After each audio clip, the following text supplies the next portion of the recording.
Buenos días, everyone. Buenos días. Bienvenidos a todos al corazón del tercer distrito. Good morning. Welcome, everyone, to the heart of the 3rd District. Oh, yes, all right. We like that. I'm Tizzy Lockman, as was mentioned, and I'm very fortunate to represent this community in Delaware State Senate. This is Jack, my son. Yes, baby. And I could not be more thrilled to be welcoming and introducing you all to this event today to talk about what I think we all here know is a critical and a beautiful topic, early childhood education.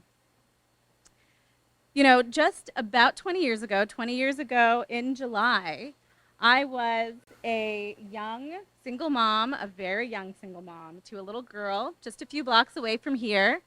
And I have, you know, lovely memories of those first few years, but I also remember being very stressed and burdened and confused about what our options were when it came to educating my young daughter as a very young single mom, navigating the options, the systems, what I was supposed to be doing to prepare her for life.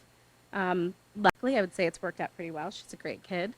And now, after having spent many years learning about those systems and becoming an educational advocate, I find myself here again with this little guy, a lot more stable, not a single mom, and similarly burdened and confused and nervous and anxious about navigating early childhood systems.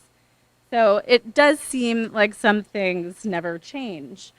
But luckily, something very important has changed.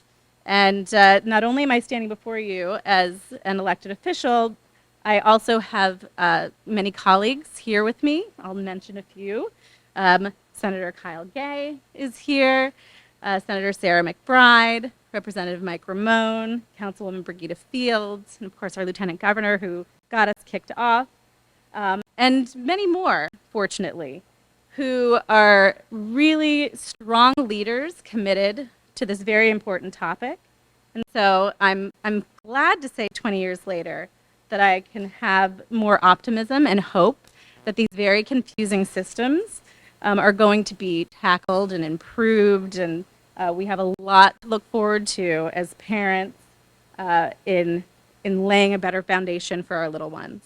And so with that, I again welcome you to the Latin American Community Center. And I would like to introduce Ms. Karen Hartz and some of the students here from the Latin American Community Center to help us open up our ceremonies with a Pledge of Allegiance.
Thank you, Senator Lockman, and thank you to our preschoolers for leading us in the Pledge of Allegiance.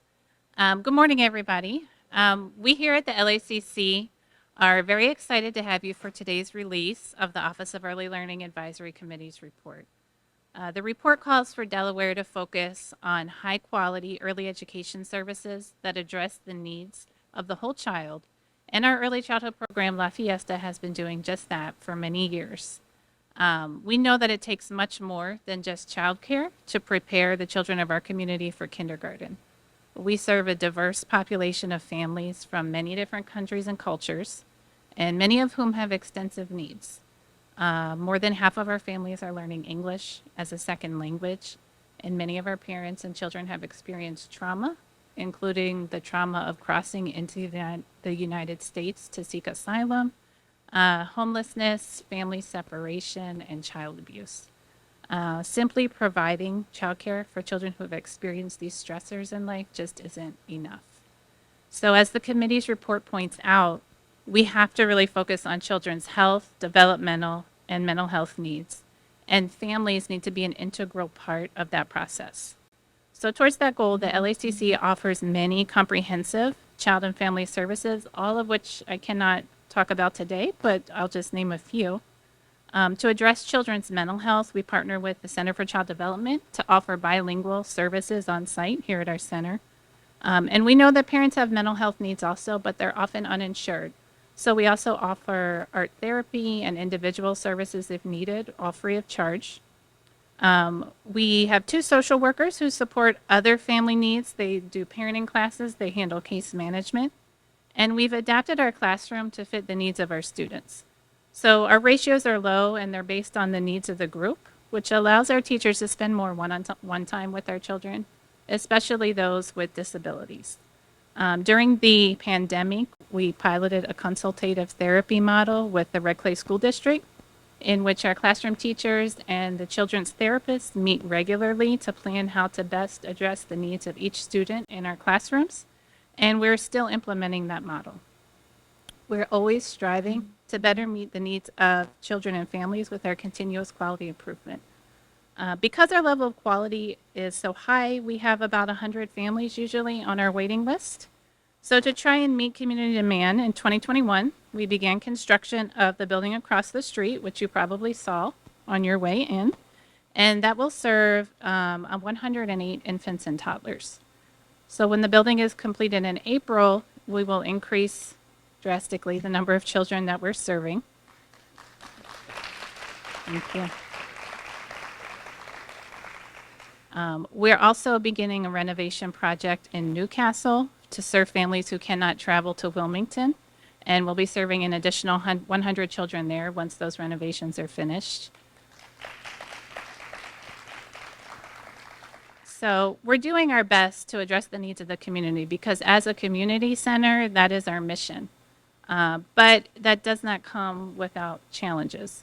Hiring for our new centers has been a long process, a marathon rather than a sprint. Competing with the wages demanded in the current labor market is difficult for us, and finding staff who have the qualifications that we need is nearly impossible. So our organization has had to make sacrifices in order to do this project. We've been bringing teachers on board months earlier than we actually need them so that they can get their credentials so that we'll be able to open the center when it's ready for us to be open. An increased purchase of care funding has helped us get through this, but it doesn't cover all of the expenses for all the services that we offer. And for our families who do not qualify for assistance through POC, times have also been very challenging. We've had to raise our tuition rates 2 years in a row, but many of the families are just over that income guideline to qualify, and so they also cannot afford to pay full tuition rates. So we've had to develop a sliding fee scale and look for funding outside from other sources to try and cover that portion of the tuition that those families can't afford to pay. So all of these resources and this expansion of our early education program, it's made possible by multiple funding streams that most child care centers cannot access. So we hope that the committee's report can help with making funding available to more centers throughout the state so that they can offer similar levels of service. And we do all this because we know that it makes a difference in children's success.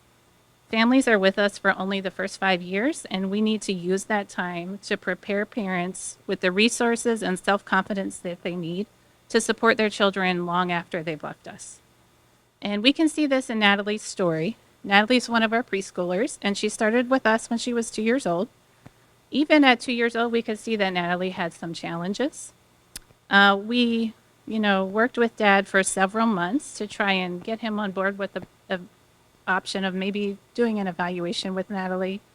During that time, he confided in us that he was really the only parent with Natalie, that Natalie's mom struggled with addiction even while she was pregnant with Natalie.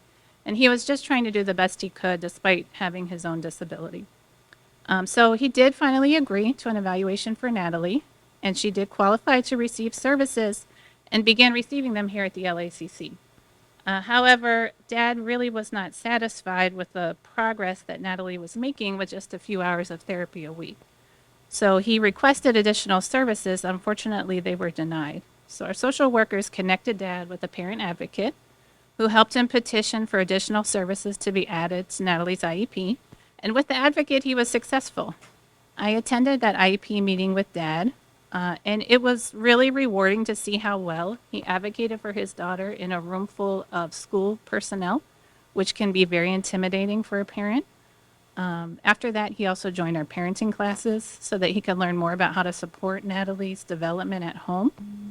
And this is Natalie's last year with us at La Fiesta, but we know that she's ready to go to kindergarten with the additional supports that she needs to be successful. And we know that Dad is prepared to support her and to advocate for her again in the future if that need comes up.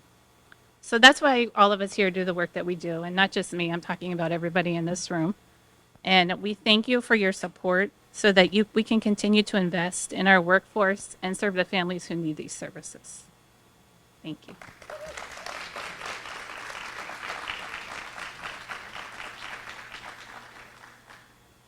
Thank you so much. The story of Natalie, I think, is a story from all the providers here.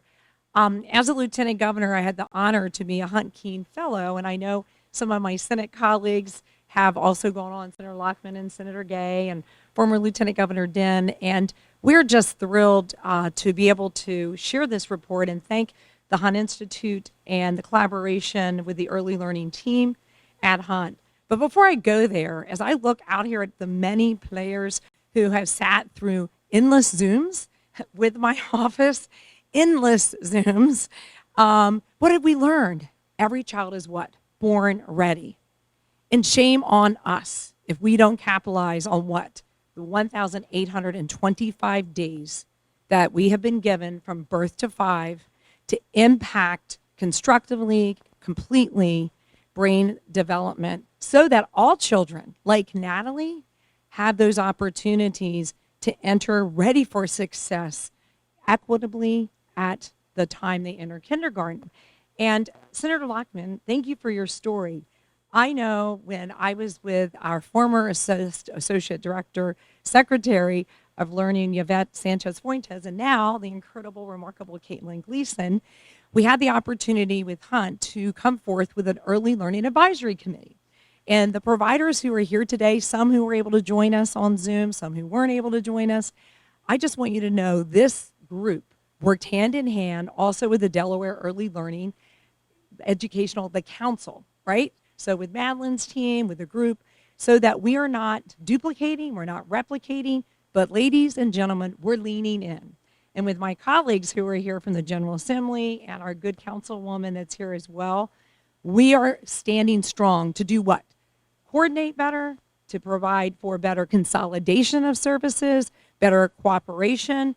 And we had a framework. And I don't want to steal Dr. Dan Worry's conversation that he's going to have after me, but it's about holistic services that are accessible for high quality early learning, that also have a good investment with partnerships, that have possibilities, not problems, but possibilities, and then also making sure it's simplistic and it's smooth. So not a lot of barriers to having access. And what that means, right? What that means is a better level of governance, which we'll talk a little bit more about later, about how we envision that change in governance, investment, which we're going to hear about. I know in Senators Gay and I know Senator Sturgeon may or may not make it here today.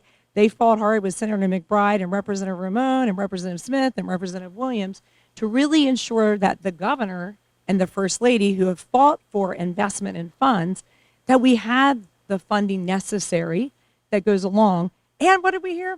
Workforce. So you will have a roadmap of this report that integrates the messaging that is absolutely paramount to the future of Delaware's education success and how we can do this. So I'm not going to call and make people raise all their hands yet, but I am a professor and I always engage my audience. So I'm just going to start first by asking the members anyone who got to participate, whether you came in as public or a member of the Delaware Education, the Advisory Commission that we created, the little task force, the committee, stand up. I want to say thank you. Come on, and let's give them a round of applause. Endless hours and time. And I just want to highlight, not only were they present, but the children and the families that they represent, their stories were told, their struggles were told. And I want you to think back to the changes and the efforts you've made. Ladies and gentlemen, take your right arm, pat yourself on the back. Because guess what? The governor's budget has some increases in it. Thanks to who? Your efforts. And I don't want to steal the thunder of my Senate colleagues and others who are going to tell you a little bit more, but $10 million more to go 100% to the 75th percentile, doubling to, oh, Maria Cabrera, you're here. Thank you, ma'am. You snuck in on us. Kelly, another woman, an advocate, who really advocates also for the 200 percentile of poverty in our state getting purchase of care. Thanks to the smart folks at the Department of Ed, WAVE, Department of Ed, licensing. Thank you all for your hard work. Working collaboratively, we've got some more federal funds coming in and the opportunity to go to 12,200,000 to do what? To increase double the number of children, 3-year-olds and 4-year-olds, like we just saw today, who are going to actually be able to what? Have equitable access. We know right now in our state and across the nation, and Dan has some of those data, and the data are in the report, that we have a tremendous number of underserved children who do not have access to early learning and puts them at a disadvantage at kindergarten. So that's why we're looking at making sure services are there. Shout out to Representative Williams. I know that they have JFC today. She and the colleagues here fought really hard on House Bill 33, I think is the number, to make sure that children who have special learning needs with IEPs have the student-teacher ratio. And I see heads nodding, I see smiles, because y'all know who you are. There's a posse of people who helped write that. Thank you. Those are just a few of the examples. And again, thanks to you, between the governor, the leadership, and the state, we're beginning to build on progress, but there is still a lot of work to do. During COVID, and we're reminded as we put our mask on today and we protect ourselves, and as I look at my colleagues and my partners at UD, the in-home daycare providers who are here, thank you. We all recognize that it's going to take this incredible village. And we knew what? What happened during COVID? Who wanted daycare and early learning centers to stay open? Where's Jamie Schneider hiding in the back? The cost. Who wanted it? Business. It was essential. A healthy community for a healthy economy. Delaware kept our children's health up top. We also kept child care centers open. And what does that do? Not to pick on you, Representative Ramon, as a businessman, but it keeps businesses open. And so it was a really important thing. Our state wins. And I was so thrilled when the Hunt Institute agreed to do this for free, to provide endless consultation to the state of Delaware on a roadmap that could assist us, that integrated with all the great things that our Department of Ed was doing and all the many partners. And when Yvette and I were here, we talked about consolidation, and we'll talk about that at the very end. But we have a lot of moving parts. We're still not yet perfect, and we're working hard on integrating those systems and those resources. So I just wanted to start off to say, born ready, 1,825 days. I challenge not only those here, but those listening in to get behind what I consider the most important legacy item this state or any state can do, and that is early education. And we'll talk more about some of those specifics in a moment. In the meantime, it's my honor to introduce Dr. Dan Worry, who represents the Hunt Institute team. I know Lauren is hiding in the back. She was part of the integral team at the time, and we're glad that you're able to make it today too. Dan discovered about inner city Wilmington parking. He worked up a good jog sweat this morning, and we're delighted, Dan, that you were able to find your way into this wonderful city. It's a wonderful city of kindness, and as you can see, a city of diversity. But like you, sir, we are committed to equity and making sure our marginalized communities have service. And that's why with Maria and Karen and others, we intentionally picked the LACC because I think it represents the good and what's possible, not a problem, but possibilities in our state. So Dr. Dan Worry from the Hunt Institute, coming from North Carolina and South Carolina too, you're a native. We welcome you, sir. Come on up and give us some ideas. Thank you, Governor. I did, in fact, get a chance to jog through the neighborhood this morning in a suit, so it is fantastic to be with you here this morning. Again, my name is Dan Worry. I am the Senior Director of Early Learning at the Hunt Institute, which is located in Cary, North Carolina. The Institute is an education policy support to the nation's governors and state lawmakers and other senior state elected leaders. It was founded in 2001 by Jim Hunt, who served 4 terms as the governor of North Carolina. It has been our ongoing pleasure to work with many of the Delaware leaders who are assembled here in the room today. Obviously, Lieutenant Governor Hall-Long, Senator Lockman, Senator Gay, former Attorney General Matt Dehn, who I don't believe is in the room today, but we count all of them among our bipartisan Hunt-Cain Leadership Fellows, which is an intensive 9-month education policy deep dive with other bipartisan leaders around the country. It has also been, as the Lieutenant Governor mentioned, our great privilege to support this early learning advisory committee that has met over the past 18 months or so. The report is being released today, and I am excited to spend just a couple of minutes sharing sort of the high points of the report. I will forewarn that in just a couple minutes I'm not going to be able to do it justice, but will mention to you that it includes a set of action steps that are lumped around 4 kind of overarching priorities for Delaware. As the Lieutenant Governor mentioned, the first of those is the alignment of the state's early childhood governance systems, making sure that the investments that the state and the federal and local agencies are making are well coordinated, talking with one another, and increasingly, as is the case in Delaware, co-located in a way that they are working efficiently together. The second overarching priority relates to expanding access, and we heard about that already this morning, the need for more Delaware families, working families, to have access to high-quality early childhood programs. We want to make sure that we are prioritizing the best and the most impactful uses of state and federal and private resources in the state.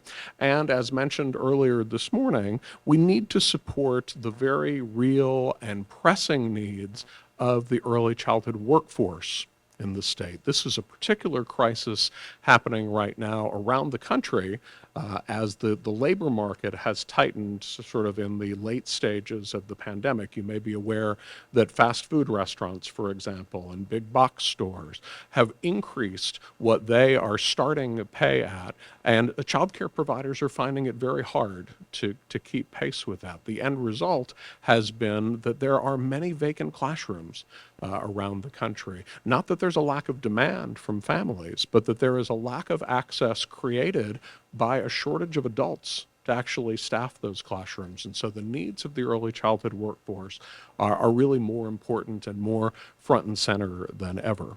It is worth noting probably that these 4 kind of overarching priorities and the challenges that they reflect are not the making of Delaware, right? And are hardly unique to Delaware. In fact, they are really the themes that we are working in state legislatures and state houses across the country with policymakers to try to address. What, in my estimation, from this national lens really is unique, though, about Delaware is the leadership that is evidenced in this room and the momentum that the state has made toward really resolving these problems. And that was true before the committee came together, certainly was evidenced during the work of the committee, and is true in real time as recently here as just this past week. You may know that in 2019, Delaware took the initial steps to start coordinating and aligning the early childhood governance system. In many states, early childhood programs are split across multiple state agencies. Which leads to difficulties in aligning those programs. In 2019, Delaware moved child care licensing into the Department of Education, and at the same time created, for the first time ever, an associate secretary's role within the Department of Education to help oversee the early childhood system. And you will hear from Associate Secretary Gleason here in just a moment. Concurrent with that, then, under Senator Sturgeon's leadership, the state passed legislation that moved the early intervention program for infants and toddlers with disabilities and developmental delays, into the Department of Education. The Transition Committee began its work Can you tell I had to navigate to get here? Waze is telling me I'm in the wrong place, which is funny. So, what is exciting to me, though, is that even as we stand here today talking about the release of this report, is that Delaware is making concrete, tangible progress, even as recently as this past week. Governor Carney and Lieutenant Governor Hall-Long released the administration's priorities for early childhood. The Lieutenant Governor mentioned a couple of them, but I think it's worth just taking a moment to let those soak in. What are we talking about? We're talking about raising the subsidy rate, right? The rates that programs like this one get paid by the state to serve low-income children, to help to support them in childcare. We know in many states across the nation, the rates that states have set is just insufficient to ensure the kinds of quality that we know is essential. And so we applaud Delaware in proposing to bump those rates up in a way that will help to stabilize the child care industry and ideally help to address the compensation needs of the workforce. The state is also pursuing a change that will sort of raise the income eligibility level for families and create additional child care subsidy supports through that purchase of care program to serve more and more working families in Delaware. Beyond that, it is proposed that we are doubling the funding that goes to the state's early childhood assistance program for 3 and 4-year-olds, and allocating funding to support lower student-teacher ratios, in particular in preschool special education classrooms across the state. Every one of these steps is an action that meaningfully advances Delaware toward the recommendations of the committee and toward becoming a fantastic place, and maybe the best in the nation, for young children, for their families, and for the service providers that support them. Happy later on to answer questions as needed around the report, but for the time being, I will say it is again just a treat to be with you here in Wilmington, and I want to introduce Associate Secretary Caitlin Gleason, who is going to continue our program.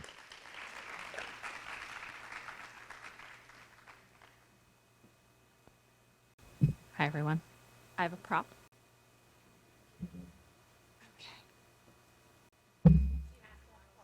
Okay. It's the preschool teacher in me. So thanks, everyone. I'm deeply humbled to be here with my team to be a part of this event, taking a map from former Associate Secretary Sanchez Fuentes and turning it into a reality with my early childhood support team, my colleagues in the Department of Education, and really all of our partners who are here, our child care professionals, as well as I think a lot of state org partners like Children and Families First. Thanks for showing up. So these pages are really the result of listening, right? Listening to early childhood leaders and to our professionals. And we've done a lot of listening to our families since I've been here in this role as well. We've heard the need for more available and affordable childcare, more support at home, and an easier system to navigate. And that may feel like a Herculean task, big task in front of us that we need to kind of figure out how are we going to reach all these goals. But as we've already stated so far, there is a lot happening underway with the wonderful people in this room, the people that we serve, our families and professionals themselves.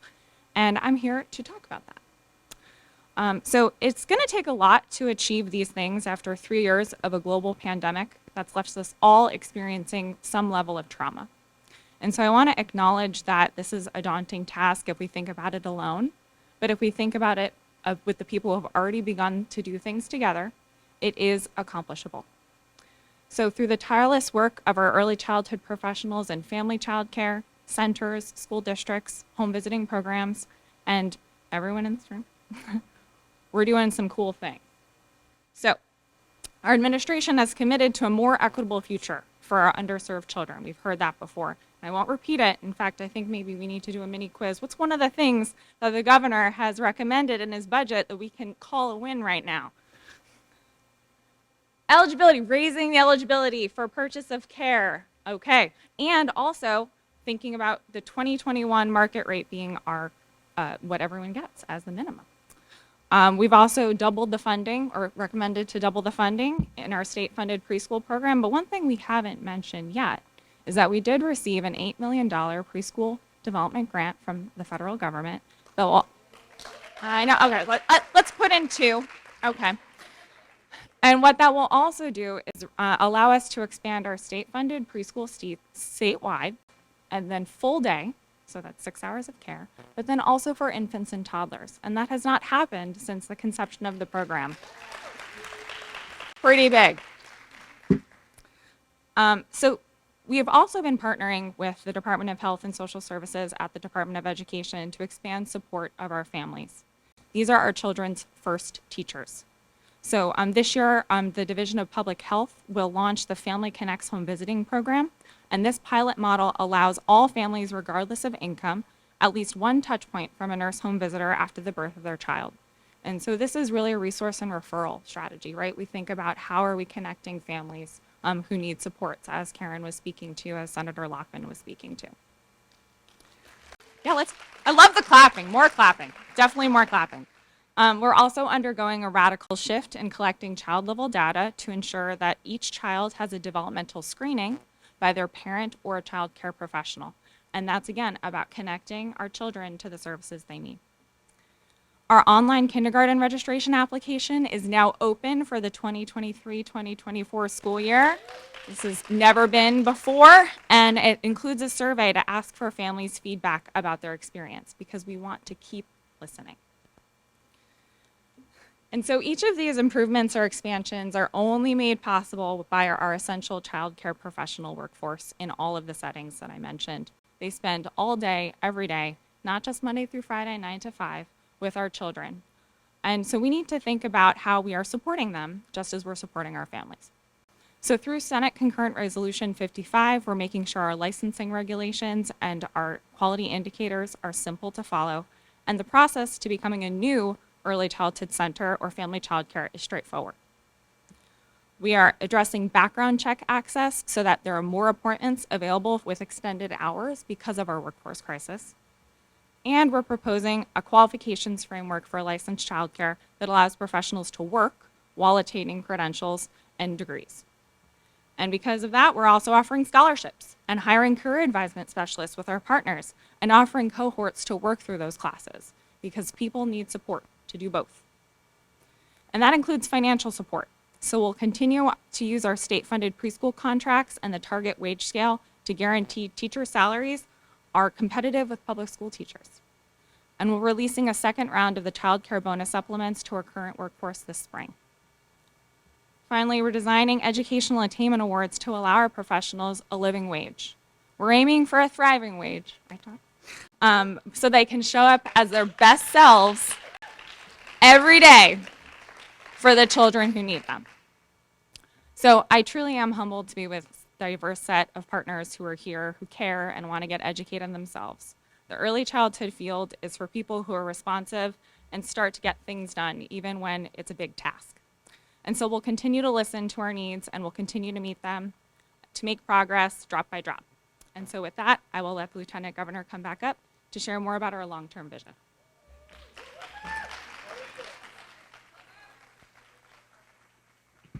To the Eagles fans, did you note the green?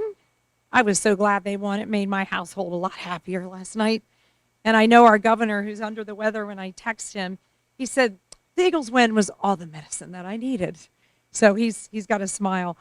I recognize time constraints, and I know all of you are busy. So I'm going to keep my remarks simple because I would love to have Jamie's story and Senator Gay kind of wrap us out. But I do want to say, I think you've got the gist of our report. Governance, we've condensed, right, from 3 departments, 11 sections, moving things down, consolidation, really making sure access for equitable outcomes for our children, no matter their zip code. Making sure each of you, and if I start to call everybody's name, you all know who it is, who do home visitations, those of you who work with Hit Start, those of you who understand the programs. And, Senator Carper years ago, when he was governor, had that home visitation program. It is getting a bolster, a shot in the arm, and with the national federal funds, really important. So not only the home services, but the continuum of wraparound service is absolutely, positively important. And making sure the workforce has that thriving wage is paramount. To me, it is a future priority. As your lieutenant governor looking to the future, early learning is a top priority that the state must invest in. And those who know as the nurse, I am competitive. And if Alabama can do better than Delaware, we're going to get up top and we're going to do it. And how we're going to do that is through incredible peers and colleagues, both as stakeholders and the advocates, those of you who live this every day, our business partners, our members in Congress, our members in the county, the state, the local government. We are coming together to make this right. And so if you look at the report, notice the 12 action items. There are ways to invest and pay. There are ways that we can do this. And it's my goal, working with you all here, that we will be able to set a system up that every child has that opportunity from birth to 5 to have equitable opportunity in those first 1,825 days because they're all born ready. So with that, thank you. With that, to keep us on time, I'm going to turn this over to Ms. Jamie Schneider, who served on here. And I again want to thank her, the advisory committee, the Early Learning Council with Madeline Byard and others. They've just been so helpful. And her team partner, you can even probably call Senator Gay up here because usually you're at the hip. They're usually at the hip. But turn it over to Jamie to give us personal experience. Thank you. Thank you, Lieutenant Governor. I think everybody's always a little concerned when I get a microphone. Because, this story is one that is so absolutely important. But for those of you who don't know me, my name is Jamie Schneider. I am the president of the Delaware Association for the Education of Young Children, otherwise known as DACY. I am also an ACE provider, and I started in the classroom in 2008. And I found myself a preschool teacher with 2 children and a single mom who thankfully had an employer who valued her team and knew that our workforce was important. And I was given free childcare at the time. And without that, I would have had to look for a new job. The other thing that told me, though, is I needed to make $3,000 more a month to be able to afford childcare. That was just to break even. That was just to be able to afford the costs of childcare. And that was something that would not have been a lateral move at the time. I'd like to recognize first the more than 1,200 providers, both at family childcare and in centers, our school districts and community organizations that are coming out every day and supporting our families and children, and the 5,000 people in the workforce that DACY represents that are primarily women of color, that are in the early care and education field in Delaware. For those of you that could be with us today, I know many of you are very humble, but please stand and be recognized because you are truly, there are many of you here, so I'm gonna make you stand or I will call you out. Sean, you should also be standing. And a few of you are not standing, and that's fine. To those of you that are watching from home and or from your center and or from your classroom, because you are not able to be here today with us, you are recognized, you are seen, and you are valued. And we thank you for all of your work. Delaware is fortunate enough to have providers in centers, homes, school districts, and community organizations providing care to more than tens of thousands of children and families. Early care and education is both simple and complicated. Early care and education teachers and staff provide children with safe, nurturing, holistic care in learning environments that care for their personal needs as well as giving them developmentally appropriate opportunities to develop social emotional skills, to develop early literacy and language skills, to develop math and cognitive math and science skills, as well as continued observation and assessment to determine if they are progressing both physically and neurologically at the right pace. And if they aren't, work with families, physicians, and school districts to determine holistic care and interventions. Honestly, it is a monumental task, but teachers and staff put on their superhero capes every day and do it while singing and dancing and wiping noses and wiping tears. But that's the simple part.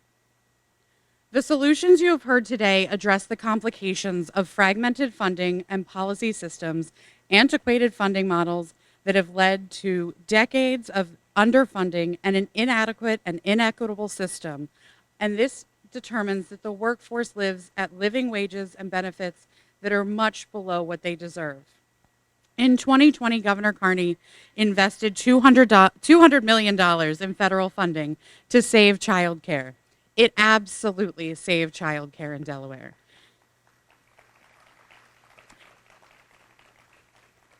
He was one of less than a few handful of governors that absolutely prioritized making sure that childcare was open, operational, and prioritized.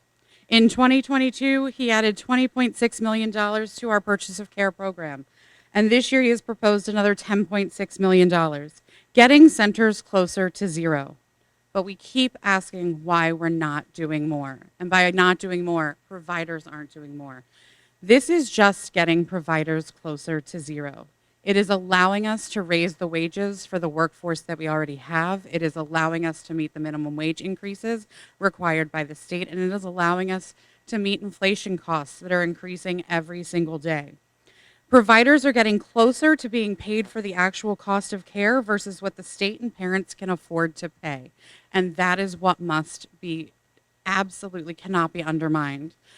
Karen, thank you for having us here at the LACC. I think that there is no better example of doing a lot with nothing. It is truly a monumental task that we have providers across the state that have been doing all of the things we've been talking about. They are providing services, they are providing care, but they are doing it with zero funding at this point. And this is what we really need to make sure of. But we also must recognize and celebrate the movements forward that we are making as a state, while also recognizing the harsh and sometimes scary realities being faced by the field that is catastrophically underpaid, undersupported, underrespected, and undervalued. Currently in Delaware, 100% of recently surveyed providers reported lack of workforce as a barrier to serving children and families. Of center-based providers surveyed, more than 177 classrooms are closed across the state due to lack of qualified teachers and support staff. That equals between 1,500 and 4,000 children that could be in care, that we have classrooms closed that are ready to accept them if we had the workforce to be there for them. These closures also represent thousands of families that report long wait lists, inability to find care, and the need for investment and supports to help both retain the current and recruit new workforce. In other recent survey of parents in Delaware, the results point to child care challenges as a hindrance to Delaware's economy, workforce participation, and family stability. 63% of parents said that they would either return to the workforce or increase their hours if they found consistent quality childcare. We must invest and support the workforce behind the workforce that prepares our youngest learners for a lifetime of academic and social success. Thankfully, due to an army of advocates, a bipartisan-led effort to create equity in funding and policy up and down the state, and initiatives led in both the offices of the governor and lieutenant governor, in Delaware, these challenges are being addressed by thoughtful, proactive, transparent leaders who have included parents and providers in the decision-making process every step of the way. I would also be remiss if I did not recognize and thank Associate Secretary Caitlin Gleason, who is leading the Early Childhood Supports team at the Department of Education. Her thoughtful, you're welcome.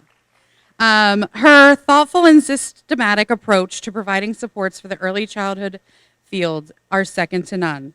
The collaborative efforts of agencies, providers, and elected officials that came together at the beginning of the pandemic have remained and become more unified.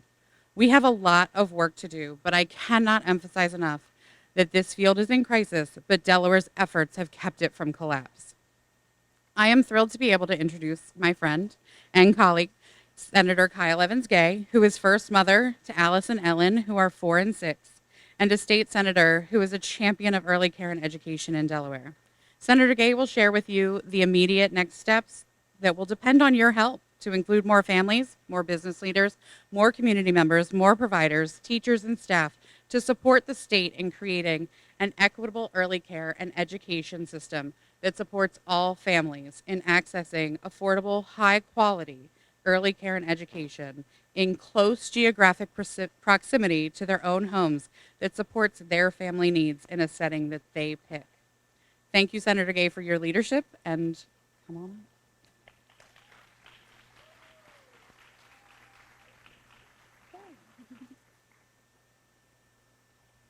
Thank you. Thank you so much to Jamie, to all of our amazing speakers today.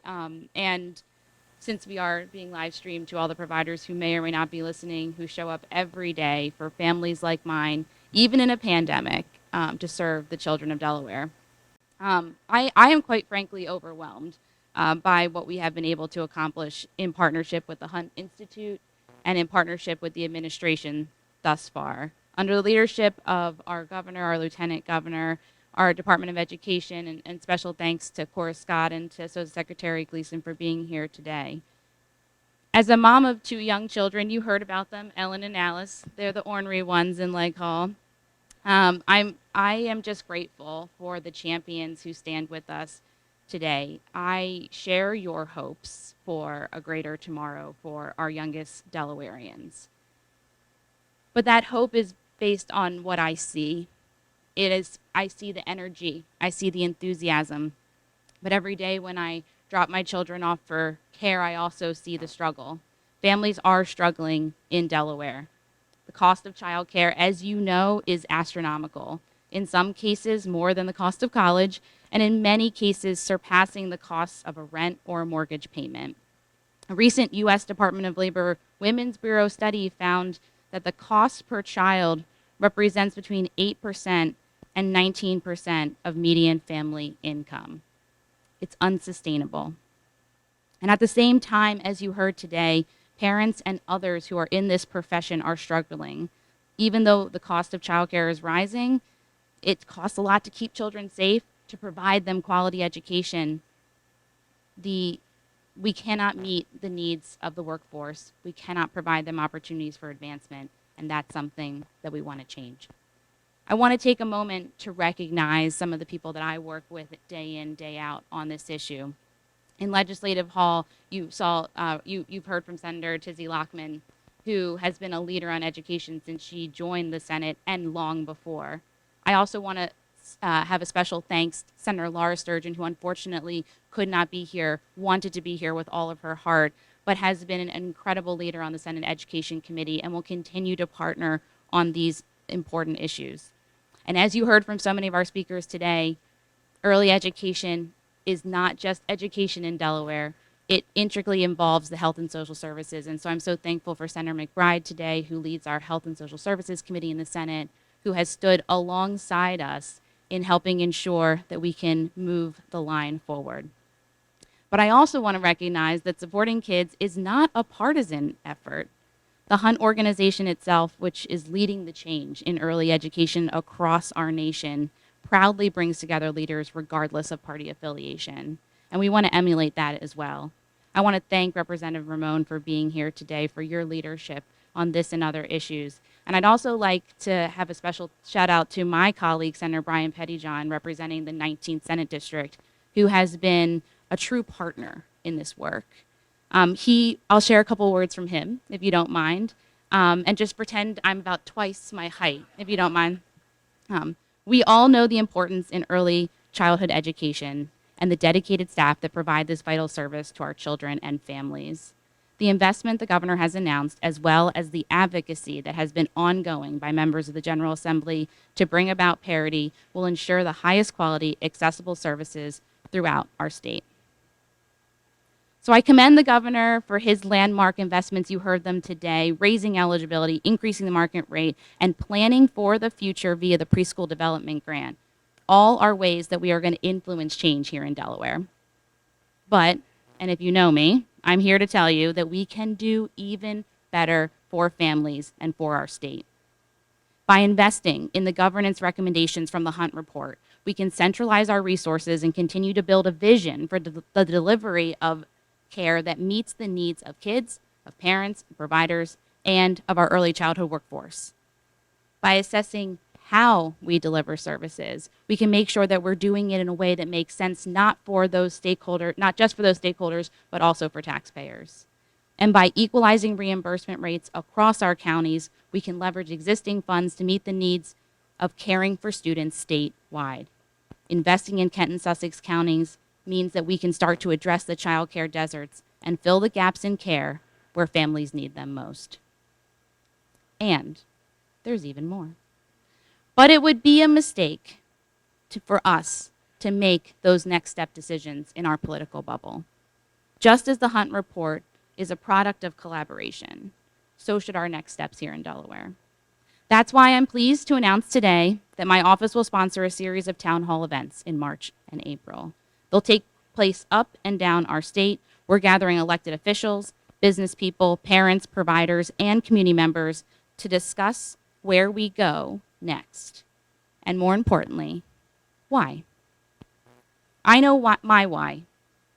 To educate children, to get parents back to work, to fuel our economy, to develop our workforce, to better our educational outcomes, and because I believe it's the right thing to do.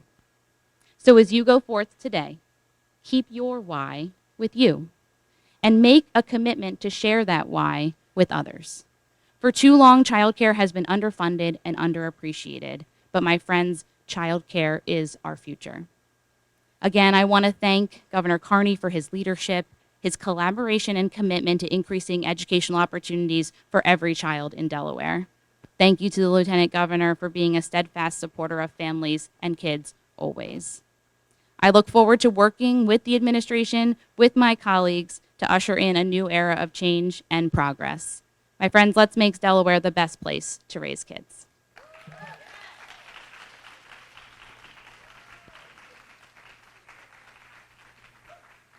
Wow, what a way to end out. I recognize y'all are looking at your watch. It is lunchtime, party time to go.